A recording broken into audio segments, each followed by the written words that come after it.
Hallelujah. आइए हम एक कहानी की ओर चलते हैं जहाँ पे एक लड़का प्रभु यीशु मसीह से अनजान था और नहीं जानता था कि उसका उद्धारकर्ता कौन है। आइए देखते हैं कि किस प्रकार एक सुसमाचार प्रचारक उसको प्रभु का वचन सुनाता है और वो अपनी इस सेवकाई की यात्रा को बड़े ही बोझ से शुरू करता है। सुनिए, क्या एक मिनट आप मेरी बात को सुन सकते हो? क्या आप प्रभु यीशु मसीह के बारे में जानते हो? आपको पता है प्रभु यीशु मसीह आज से 2023 वर्ष पहले हमारी इस धरती पे आए और हमारे गुनाहों और पापों की खातिर अपनी जान दे दी ताकि हम अपने पापों से छूट सके और हमारा मिलाप उस खुदा से हो सके। और इतना ही नहीं, परमेश्वर ने हमसे वादा किया है कि मैं तुम्हें अनंत जीवन का मुफ्त प्रदान करूँगा। और परमेश्वर चाहता है कि हम अपने आप को और इन रूहों को जो पाप में नाश हो रही है उनको बचाएं और स्वर्ग राज्य के लिए तैयार करें। और परमेश्वर चाहता है कि तुम इस कार्य को करो। जे लोग खुदा का वचन तुम्हारी मदद करेगा, मत डरना, परमेश्वर सदैव तुम्हारे साथ है। और जैसे ही वो पास्टर उस सुसमाचार को प्राप्त करता है वो अपना जीवन प्रभु के नाम कर देता है और बड़े ही बोझ से प्रभु के आगे प्रार्थना करता है कि मैं ये अपना जीवन आपको देता हूँ। और तभी प्रभु यीशु मसीह उसको दर्शन देते हैं। हे मेरे संत, मैंने आपकी दुआ को सुन लिया है। आज से मैं तुम्हें अपनी सेवकाई के लिए चुनता हूँ। लोगों के घर घर जाओ और उन्हें मेरे वचन सुनाओ। जी प्रभु, मैं आपकी सेवकाई को करने के लिए तैयार हूँ। मुझे अपनी सामर्थ्य से अपनी इस सेवकाई को करने में मेरी सहायता करना। मेरा बोझ बढ़ चुका है। मैं उन रूहों को जो नाश हो रही हैं ज़रूर बचाऊंगा। और आइए देखते हैं कि जैसे उस पास्टर ने इस सेवकाई को शुरू किया, कैसे शैतान अपनी चाल के साथ उसको सेवकाई से रोकने की कोशिश करता है और सबसे पहले उसके मन में शक डालने की कोशिश करता है।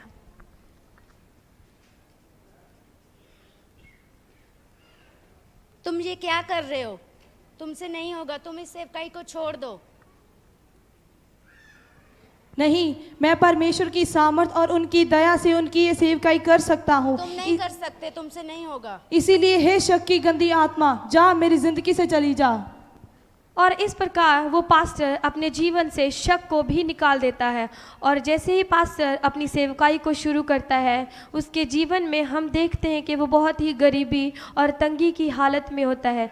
तभी पैसे का लालच आके उसको घेरता है। क्या तुम्हें पैसे चाहिए? हाँ।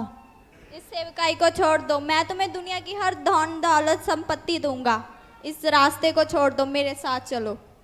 बेशक मैं आज धनवान नहीं हूँ, पर परमेश्वर का वचन कहता है कि तुम मेरे वचन से ना दाएं मुड़ना ना बाएं मुड़ना। दुनिया भर की आशीषें तुम्हें तुम्हारे पीछे बढ़ के तुम्हें मिलेंगी। इसीलिए हे लालच की गंदी आत्मा, जा मेरी जिंदगी से चली जा। और इस तरह वो पास्टर लालच की आत्मा से भी अपना छुटकारा पा लेता है। और अगले ही दिन हम देखते हैं कि पास्टर गली गली घर घर में जाके प्रभु का सुसमाचार सुनाता है। और तभी वो एक बीमार के घर में पहुंचता है। और जैसे कि हम देखते हैं कि वो बहुत बीमार होता है, तभी पास्टर उसके घर में जाता है, उसको प्रभु का सुसमाचार सुनाता और उसके लिए प्रार्थना करता है। और प्रभु की दया से वो बीमार एकदम से चंगा हो जाता है और प्रभु का उद्धार पा लेता है। और जैसे ही पास्टर अपने घर को लौटता है, फिर से अपने घुटनों के बल होके प्रार्थना करता, प्रभु का वचन पढ़ता है। और अगले ही दिन फिर से वो खड़ा होता है और प्रभु का सुसमाचार फिर से लोगों को गली गली सुनाता फिरता है। और यहाँ पे हम देखते हैं कि एक परिवार पति पत्नी में बहुत ही झगड़ा हो रहा है। जी चाह पी लो। की चाह पीला? ठंडी चाह लिया कि तू मेरे मत्थे मार दिया। ना तेन रोटी बनाने दी अकल, ना तेन सब्जी बनाने दी अकल, ना तेन चाह बनाने दी अकल। तेरी माँ ने तेन कुछ नहीं सिखाया। आई तू मेरे माते ना जा। क्यों की कर लेंगी तू? दसी चुप कर जा, तेन मैं दस रहा, तू हट जा, मैं तेन दस। बे तू जाके कित्थों आया पास्टर? दफा हो जा, बड़ा पास्टर आया।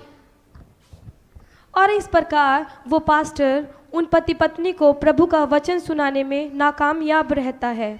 और जैसे ही वो इस सेवकाई में नाकामयाबी देखता है, तभी निराशा उसको आके घेर लेती है।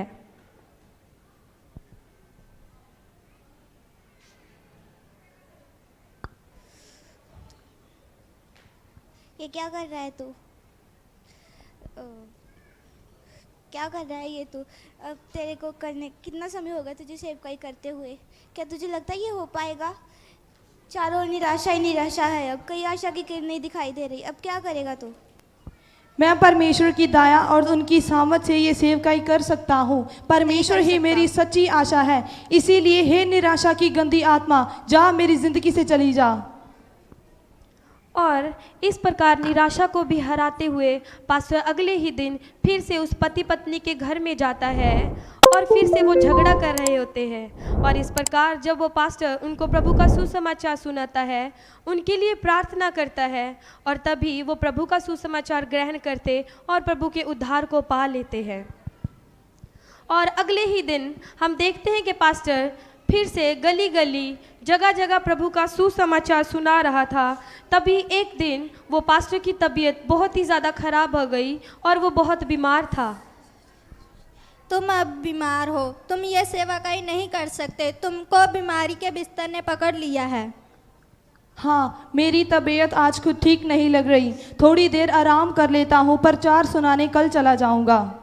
और जैसे ही पास्टर वो इतना सोचता है, तभी प्रभु की सामर्थ उसको बल कर देती है और वो प्रभु की सामर्थ पाकर अगले ही दिन फिर से खड़ा होता है और गली गली जाके प्रभु का सुसमाचार सुनाता है। और जैसे ही वो सुसमाचार सुना रहा होता है, तभी नशे वाला आदमी उसको मिलता है जो बहुत ही बुरी हालत में होता है। और वो पास्टर उसको प्रभु का सुसमाचार सुनाने की कोशिश करता है और उसके लिए प्रार्थना करता। तभी हम देखते हैं कि वो शराबी नशाई प्रभु का उद्धार अपने जीवन में पा लेता है। और जैसे ही पास्टर थका हारा अपने घर में लौटा, हम देखते हैं कि वो पास्टर की हालत बहुत ख़राब थी। तभी आलस उसको आके घेर लेता है। तुम बहुत थक गए हो, तुम आराम कर लो।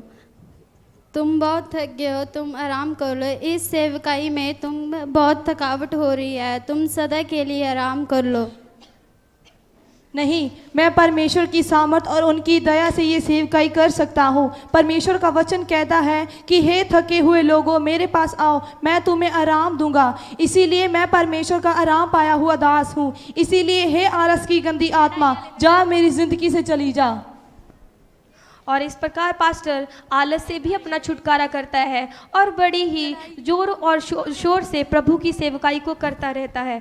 और अगले ही दिन फिर से वो पास्टर प्रभु का सुसमाचार लोगों में फैला रहा था कि हम देखते हैं एक झुंड बहुत ही ज़्यादा लड़ाई और झगड़ा कर रहा होता है। वो बहुत ही मारपीट कर रहे हैं। और जैसे ही पास्टर उन लोगों को प्रभु का वचन सुनाने की कोशिश करता है, वो उस पास्टर को बहुत बुरी तरह मारते और पीटते हैं और पास्टर बहुत बुरी तरह से जख्मी हो जाता है। तभी डर की आत्मा उसको आके घेर लेती है। तुम्हारे पास बहुत धन है, तुम अपने माता पिता को छोड़ के आए हो, वो भी तुम्हारा साथ नहीं दे सकते। अब तुम कुछ नहीं कर सकते। नहीं, मैं परमेश्वर की सामर्थ और उनकी दया से ये सेवकाई कर सकता हूँ। परमेश्वर का वचन ये कहता है कि तू डर मत, मैं तुम्हारे संग हूँ। वो हमेशा मेरे संग रहता है, इसीलिए मुझे डरने की कोई आवश्यकता नहीं है। इसीलिए हे डर की गंदी आत्मा, जा मेरी जिंदगी से चली जा। और इस प्रकार पास्टर हर एक तरह की बुराई से, हर एक तरह के आलस, डर, शक से अपना छुटकारा पाकर प्रभु की सेवकाई को करता है। और हम देखते हैं कि एक दिन एक प्रभु का महान दास उसके घर में आता है और प्रभु के दास के लिए प्रार्थना करता है। और इसी दौरान प्रभु उस पास्टर को वो सेवकाई करने में और भी ज़्यादा बल देते हैं। मैं तुम्हें अपनी समझ देता हूँ, तुम सारी उम्र इसी समझ पे चलती रहना। मैं तुम्हें अपना प्यार देती हूँ, तुम ये प्यार दुनिया में बांट देना। मैं अपनी धार्मिकता तुम्हें देती हूँ, तुम इस धर्म के मार्ग पर चलते रहना। और जैसे ही वो पास्टर समझ को प्राप्त करके, प्रभु के प्रेम को और धार्मिकता को प्राप्त करके अपनी इस यात्रा को शुरू से अंत तक बड़े ही बोझ के साथ करते हैं, और हम देखते हैं कि उस पास्टर की वो जीवन की यात्रा खत्म हो जाती है और किस प्रकार वो पास्टर प्रभु से अपना मुकुट हासिल करता है।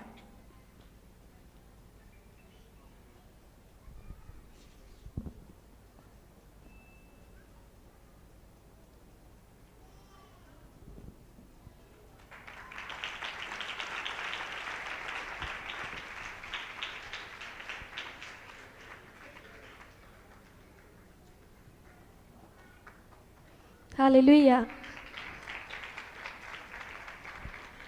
ਹਾਲੇਲੂਇਆ। ਅਸੀਂ ਇਸ ਸਕਿੱਟ ਦੇ ਵਿੱਚ ਦਿਖਾਇਆ, ਅਸੀਂ ਬੇਸ਼ੱਕ ਪਾਸਟਰ ਦੀ ਸ਼ੋਹਰਤ, ਉਸ ਦਾ ਧਨ ਸੰਪत्ति ਦੇਖਦੇ ਹਾਂ, ਉਸ ਪਾਸਟਰ ਦਾ ਜੋ ਪ੍ਰੈਜ਼ੈਂਟ ਦਾ ਜੀਵਨ ਹੁੰਦਾ ਹੈ ਅਸੀਂ ਉਹ ਦੇਖਦੇ ਹਾਂ, ਪਰ ਜਿਹੜੀ ਉਹਨਾਂ ਦੇ ਪਿੱਛੇ ਉਹਨਾਂ ਦੀ ਹਾਰਡਸ਼ਿਪ ਹੁੰਦੀ ਹੈ ਉਹ ਅਸੀਂ ਕਦੀ ਕਿਸੇ ਨੇ ਨਹੀਂ ਦੇਖੀ ਹੁੰਦੀ। ਸੋ ਇਸ ਸਕਿੱਟ, ਇਸ ਡਰਾਮੇ ਦੇ ਦੁਆਰਾ ਅਸੀਂ ਇਹ ਦਿਖਾਉਣ ਦੀ ਕੋਸ਼ਿਸ਼ ਕੀਤੀ ਹੈ ਕਿ ਕਿਸ ਤਰ੍ਹਾਂ ਉਹ ਪਾਸਟਰ ਆਪਣੇ ਜੀਵਨ ਨੂੰ, ਮੁਸ਼ਕਿਲਾਂ ਭਰੇ ਜੀਵਨ ਨੂੰ ਜੀ ਕੇ ਪ੍ਰਭੂ ਦੀ ਸੇਵਕਾਈ ਨੂੰ ਪੂਰੀ ਵਫਾਦਾਰੀ ਔਰ ਇਮਾਨਦਾਰੀ ਦੇ ਨਾਲ Thank you, ਕਰਦਾ ਹੈ। Jesus.